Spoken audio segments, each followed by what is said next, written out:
Hello and welcome to day 30, 365 days to racial change. My name is Tomlins Nyback and welcome. Thank you for hanging out, sticking with us. Yesterday we finished up a big week-long series about a big block of laws, that existed in the United States from from the 1600s up to the late 1800s. And at the end of that series, I mentioned something about District of Columbia, Washington D.C., and I wanted to hit on that. So today we're going to just explore a little bit of the history of that, according to Dr. Claude Anderson. Of course, when I do a quick search online, which is suspect already, it doesn't give the slavery angle about this, and then this is something I go crazy about. My pet peeve about American history, especially, is that it's very silent on the impact the presence of Black lives are having on the growth of the nation, the economy of the nation, labor in the nation. Um, they're not even a background noise when we talk about American history. So, of course, I didn't get a whole lot of stuff off the internet. I'm coming out of Dr. Anderson's books, but there again is something to be sensitive to, something to think about when you think about the nation, and let's just say at the nation in its most prosperous times, in its most prosperous moments. It's probably due to the presence of Black labor, Black presence, but it's not explicitly talked about or shared. So just for introduction, I don't want to be too remiss or get too far off. A man named Dr. Claude Anderson, I was introduced to his work just through a roundabout means. And first work of his I read, I got 3 of his books. He's got a handful. You can go to a website called powernomics.com or the Heritage Institute and find plenty of this material there you can purchase. I want you all to get these books. A Black History Reader, 101 Questions You Never Thought to Ask. And then I read Black Labor, White Wealth, Search for Economic Justice, and his book, Powernomics, National Plan to Empower Black America. What a journey. It's really set a fire in my soul and motivated me to be more vocal about these things. I was just so in the dark about what my position as a Black man in the United States is, and some of the brick walls and resistance I encounter out in American life when I'm out and about. Some of the pressures I'm under, the looks I get. Dr. Anderson's work helped me articulate and understand racism, how it just flows. It's part of the lifeblood of America, even though America will never openly admit it. Also, we're looking at Uncle Tom's Cabin by Harriet Beecher Stowe.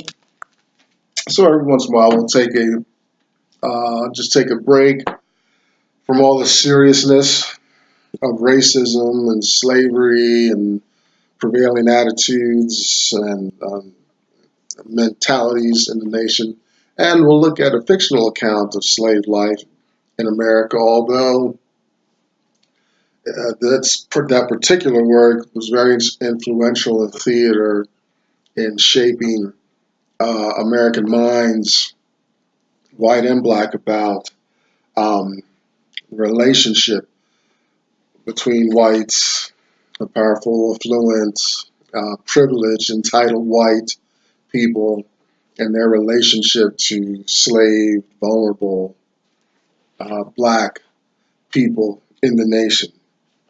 So, oh, also behind me, the hashtag us too, hashtag USTOO, and you'll get better. You can uh, understand more of the black community and some other aspects that probably aren't going to be covered here at 365 Days to Racial Change.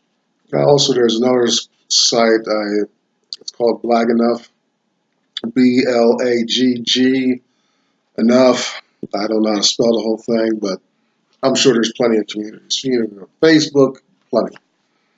All right, Washington D.C. Now, this is coming out of the Black History Reader, and Dr. Anderson gets the question. He says, "What's the special history between the District of Columbia and blacks?" And I'm glad I'm doing this because all my life, whenever I thought seriously about the District of Columbia, I thought it was some connection to some type of Spanish, Hispanic infiltration, some type of ownership in the United States because the word Columbia is on there. Proudly and gladly, I found out that there's no relationship with Spain at all. The name is actually derived from one of the founders of this district there. Now, I know it has Washington, D.C. I think there's some special laws and exemptions and some of the political aspects of it make it a unique space within the United States. I'm not going to get into all that here. I just, in this context, and today we're going to talk about its relation to slavery and some of the things that went on there as far as its construction and its history on that. We want to fill in some of the gaps as far as its political favors and how it's situated. Could be a kind of sanctuary within the nation, within the United States. We know a little bit of the history, though. We're going to be talking a lot about the history, but when I was doing my research, I found it interesting because we know where the first capital of the United States was, right? Tell me what it was. Exactly, Philadelphia. But they decided to move it south down to the Washington D.C. It's a mishmash of like the Maryland Virginia border in there. But we're going to talk about why they moved it. Well, maybe why they specifically moved the capital there in a moment. But I was thinking about Philadelphia and Washington D.C. To Philadelphia, you got to come up the Delaware River to get to it. You know, back then they probably didn't do much overland. They would probably come up the Delaware River. Now, also Washington D.C. It's kind of at the tip of the Potomac River. So I think there's some military strategic reasons for both sites. We're going to find that slavery was a big issue for bringing it further south. So the U.S. Constitution, it says it created it back in 1787. I guess just like the process of becoming a state colony, part of this territory that secedes from England, Portugal, Spain, France, places like that. And It was a mecca. It was a slave trade center, which is my guess on why it was moved further south. Because the North, we learned at the end of yesterday's segment even that the free blacks, at this time were petitioning governments of states and territories for their freedom and things like that. The North started to get a bad taste towards slavery. So having this, if slavery was big at the Capitol in Philadelphia, then it becomes cumbersome. So they move it further south, down to Washington D.C. and it's a big center for slave trading activity. Okay, it says here there were auction blocks on the White House lawn with the area where the White House is. Used to be slave trading area. Two men noted as creators of this district, George Washington, the first president, and Christopher Columbus, not who sailed the ocean blue in 1492. He'd be about 300 some years old. So, but this is another Christopher Columbus. So he got the Columbus name, got his name in there, and just a lot of activity, Mecca. Okay. Now there's a slave pen. It's called the Franklin and Armfield auction house on Duke Street. So I guess you pull up on that and find Duke Street. It says it's still standing today, and these were the most active slave traders. These were guys probably, had the first or largest conglomerate corporation of slave trading. It says they handled slave trade on the East Coast from Baltimore, Maryland, down to Louisiana. They were the guys, and what they did, was business for them. So the slaves come over from Africa or maybe through Jamaica or whatever. I've heard a lot of different testimonies, whether or not the slaves came here, whether they were trained beforehand. I think that's before they got to the continental United States. I think Dr. Anderson mentions some things about that. And when they were bought, they buy them at a low price and sell them at a high price. It's a classic marketing strategy to gain profit. After they were sold, most of them were sold further south, and to save money on transportation, they would walk the slaves 1,000 miles sometimes. So you can imagine long trains, black bodies chained together, heading southward on well-worn colonial roads back then. And I was down, they took the slaves down to Natchez, Mississippi, where their headquarters was, Franklin and Armfield. Their headquarters was. So let's see what else.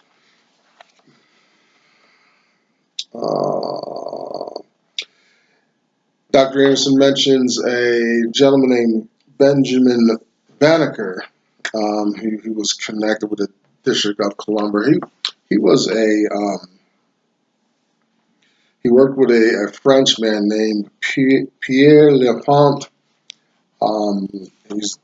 Pierre designed the District of Columbia, and but he left in the middle of the work. But Benjamin Banneker had memorized the layout, Pierre's layout, and this free black man, he was commissioned to do the job. So Washington, D.C. is the finished work, anyway, is credited to a black man, a free black man from back then.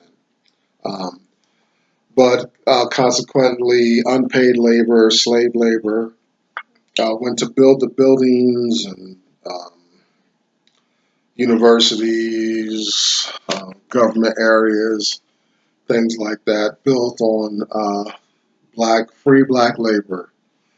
Once again, right here in the United States, and that's the irony of the home of the brave, the land of the free, and whatnot. And it really, I don't know, it'd be so different if there was better acknowledgement of these issues and processes going on in the nation. But the harder the United States tries to make out as though nothing happened, or there's no reason to keep up these conversations about race, that just doesn't compute when you think about all that's been built, withheld, people abused, and we've got a constitution, we've got a national song and creeds that don't acknowledge the truth about a suffering, marginalized population in a land that touts so much freedom, so much inclusiveness, and all that. Oh my goodness. So it was called Chocolate City because of the majority black population. Oh, excuse me. And on we can go. The point that the takeaway is more of the history, more of me harping on these gaps, these historical gaps that without them filled in with black labor, history really doesn't make much sense. How these people, it makes it look like white magic. White people are just pulling success, abundance, wealth, and resources from out of thin air, and we know that's not the case. Black bodies supplied, raised children, fought in the wars, made it, built the buildings. We had skills, craftsmanship. We weren't meant to operate elevators and be porters on trains and all this low menial work. We've got the minds. We can memorize blueprints and schematics. We can apply complicated mathematics and all this. I just say that because we're so underrepresented in our skills trade in this country. When our minds are no better, are no less efficient than white, Asian, Hispanic minds. That's another takeaway we could talk about with Washington, D.C. But unfortunately, it devolved into a lot of crime and issues and whatnot. It's kind of sad. Something we'll probably stumble onto this year, but Dr. Anderson points out, we always have these big marches, and we'll wind up at the steps there on the Lincoln Memorial, and we're at the feet of Lincoln's. We're at the feet of Abraham Lincoln, uh, making our issue public with the nation and the world when Abraham Lincoln was not, his influence and his presence was not from white altruism or a white moral obligation to black people in the nation.